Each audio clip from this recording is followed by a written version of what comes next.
when I saw this assignment for a screen capture, I figured iTunes would be a great example because I've had many times where I've had to show my family and friends how to do this kind of stuff. And I find it very useful and it saves you a lot of time if you sync your device on a regular basis. When you're syncing your device, see, I already have mine plugged in. So if you notice at the top left corner, I have a little picture of an iPhone up there. So what you're going to want to do is click that iPhone, go up to the top left, and it'll come up with how much storage you have on your device, when was the last time you backed it up, your serial number, your check boxes here at the bottom. And this is actually what I was going to show everyone, this manually managed music and videos. This is a very important feature to me because it allows you to organize your songs and all of your media on your iOS devices by hand picking what you want. And when you check this box and go back to your music, it actually allows you to add things manually to your device. There's a few different tricks that you can use when adding music to your device. When when you find an album that you want, see, you can hold shift, make sure you have the first song clicked. You can hold shift and click the last song and it highlights everything in between, including the two you clicked.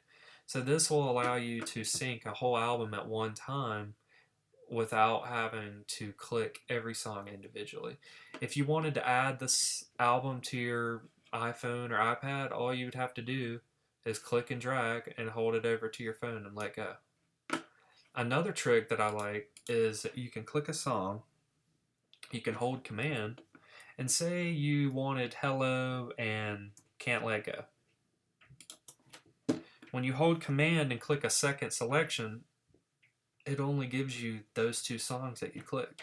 So it helps you pick out specifically what you want without having to take everything. And I've always found that very useful. I use it probably at least once a week when I'm updating my music on my devices. Another feature that I wanted to show you is when you want to take away music, it'll bring up all of the music on your device. Say you had some music on here that you just don't really listen to anymore. Say there's just a few songs that you just don't want anymore. What you can do is use the same process that you just used. And I'm not actually going to delete anything, I would just show you how to do it. So, say there's a couple of Coldplay songs that you just don't really listen to that much anymore. You would just do the same process.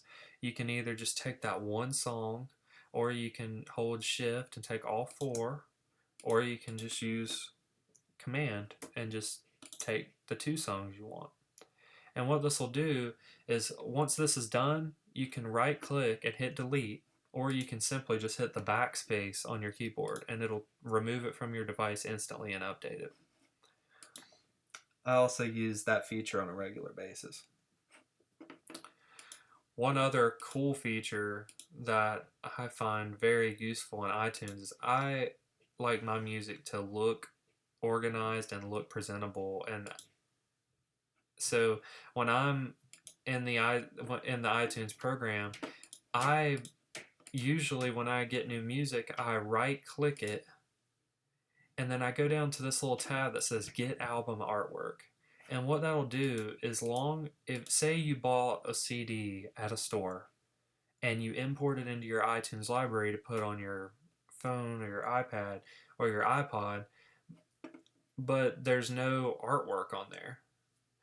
You want the picture when you're listening to the song.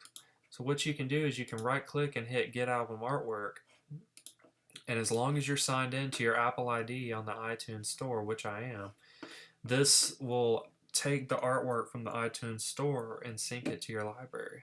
And this will make it so that your music collection looks really good on your devices and you always have the pictures that correlate with the songs.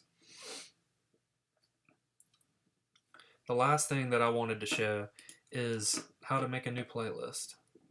Say that you didn't hear Adele's last album and you want to go through there again and listen to it, and but you want it in a playlist. You want to shuffle it. So you do the steps that I showed in the previous few minutes, and you go up to the top left, you click File, New, Playlist. When you click New Playlist, it's going to come up with all these different types of playlists. You're going to view the ones that you have like on your phone, and you're going to see the playlist on your actual iTunes. So what I'm going to do is I'm just going to title this 21. When I do that, it'll make a playlist at the bottom left corner. At that point, I would go back to the main iTunes library. I would click and drag, hold it on 21, and let go. Once it's there, I can go to my playlist, and there it is, 21.